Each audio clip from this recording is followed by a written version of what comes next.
اور جب یہ صورتحال کریٹ ہوئی تو اسے کہا جی کام کرنا, تو جو اس کا آپریٹر تھا اس نے کہا جی میرے پاس تو ڈیزل ہی نہیں, میں کیسے آپریٹ کر سکتا ہوں.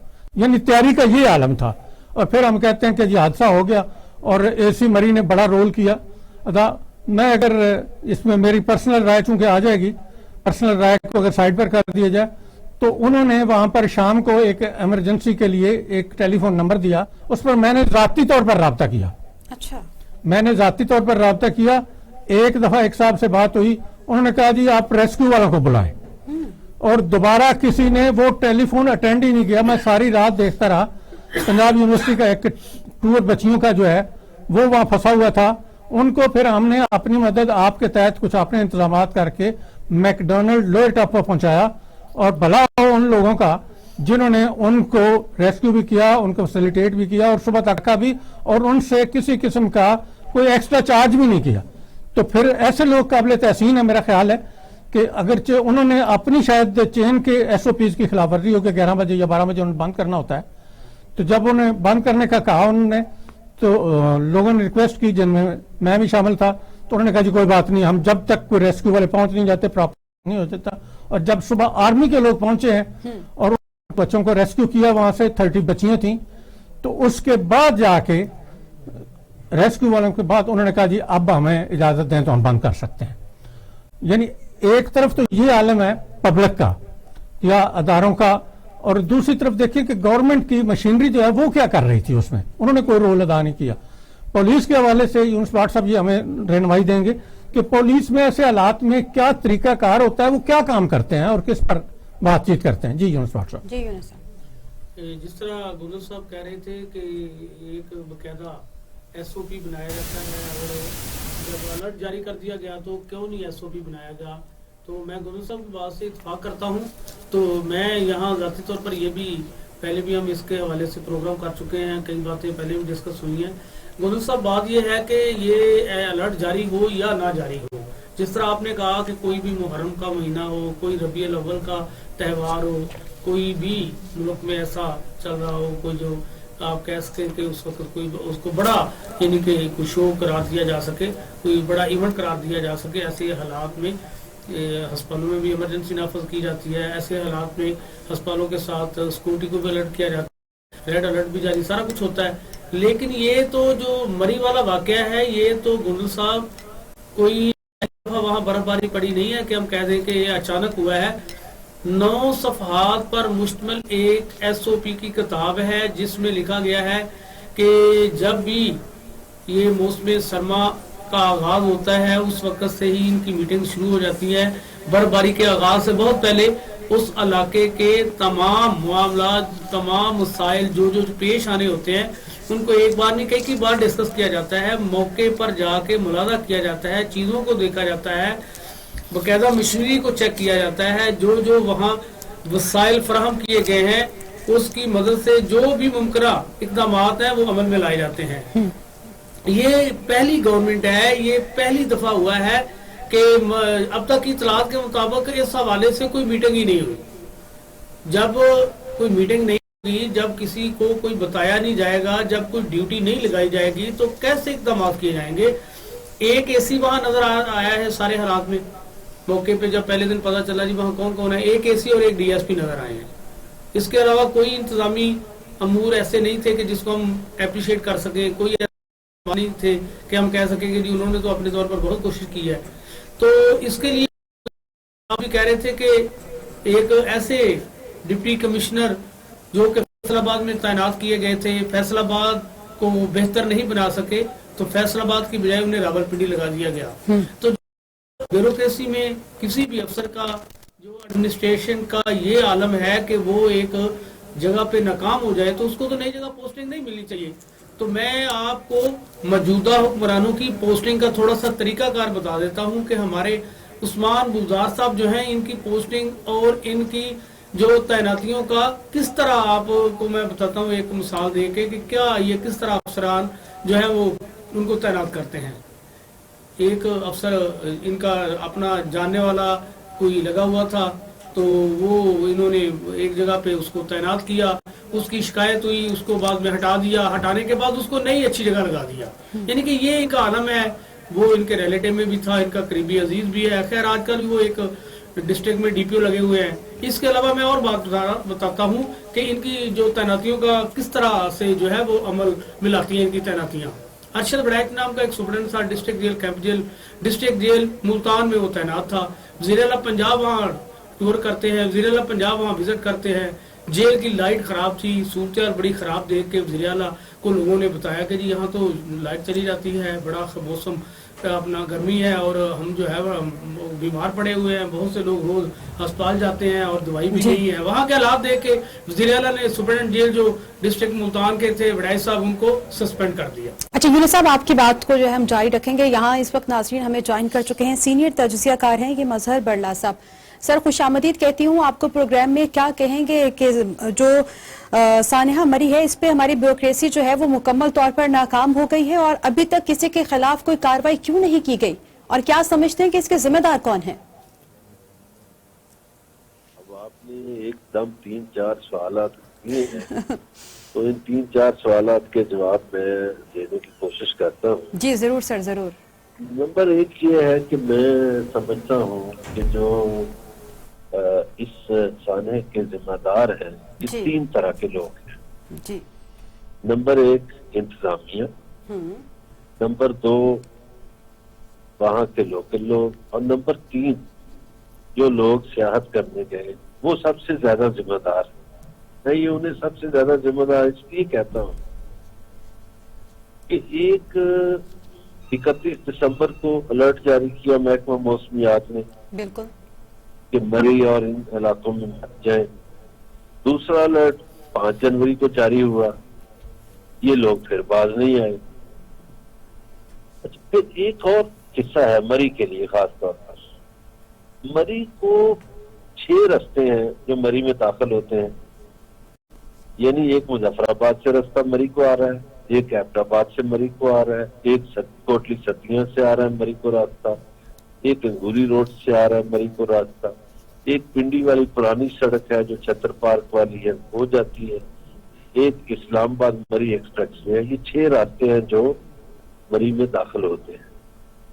اب ان 4 رستوں پہ تو کوئی رکاوٹ نہیں. جو پنڈی اسلام آباد سے 2 رستے جاتے ہیں ان پہ ٹول پلازے بنے ہیں اور وہ اسلام آباد کے بالکل ساتھ پارا کو بنے ہیں. اب جو لوگ مری کو سمجھتے ہیں, آپ بھی یقیناً وہاں گئے ہوں گے, کہ مری 2-3 سڑکوں کا شہر ہے, چھوٹا سا شہر ہے. اگر 1 لاکھ گاڑی بیک وقت ابھی لاہور میں آ جائے تو لاہور کی ٹریفک خراب ہو جائے, لاہور جیم ہو جائے. اگر 1 لاکھ گاڑی اسی وقت اسلام آباد میں داخل ہو جائے تو اسلام آباد جام ہو جائے گا. اب ایک چھوٹے سے شہر میں 1 لاکھ گاڑی کیسے گئی, یہ فالٹ ہے انتظامیہ کا. اچھا, اب وہ گاڑیاں کیوں جانے دیتے ہیں؟ ٹول پلازے پہ لوگ کہتے ہیں نہیں میں مری نہیں جا رہا, میں تو مظفر آباد جا رہا ہوں, میں تو جا رہا ہوں, میں فلاں جگہ جا رہا ہوں. جھوٹ بولتے ہیں نا ہمارے لوگ. اس میں ایک اور چیز ہے کہ یہ جو سیاح گئے, دنیا بھر میں جو لوگ سیاحت کرتے ہیں وہ 3-4 چیزیں پہلے دیکھتے ہیں. مثلاً وہ گھر سے نکلنے سے پہلے موسم کی صورتحال دیکھتے ہیں کہ کہیں کو طوفان تو نہیں آ رہا. اگر طوفان آ رہا ہے تو واپس ہو سکتے ہیں. اور پھر وہ دیکھتے ہیں کہ کمبل رکھتے ہیں گاڑی میں اگر صورتحال نارمل ہو. کھانے پینے کی چیزیں رکھتے ہیں, گاڑیاں اچھی رکھتے ہیں. پھر اس کے بعد ایکسپرٹ ہوتے ہیں وہ برف میں گاڑیاں چلاتے. اب یہ لوگ جو فیض آباد, گجرانوالہ یا لاہور سے جاتے ہیں یا پنجاب کے دوسرے علاقوں سے, انہیں برف میں گاڑیاں چلانا نہیں آتی. اب یہ لوگ ٹھنڈ سے نہیں مرے. یہ پہلی بات بالکل یقین سے ہے کہ یہ لوگ سردی سے نہیں مرے. اس رات, وہ جو 7 اور 8 کی درمیانی رات تھی, 7 والی, اس میں سب سے زیادہ ٹھنڈ تھی دنیا میں. روس کا ایک شہر ہے یکوتیا, وہاں -43 تھا, -43 درجہ حرارت. سائبیریا میں -36 تھا. ماسکو اور بیجنگ میں -6 تھا. مری میں -2 تھا. تو سردی سے تو لوگ نہیں مرے. یہ لوگ مرے اس لیے ہیں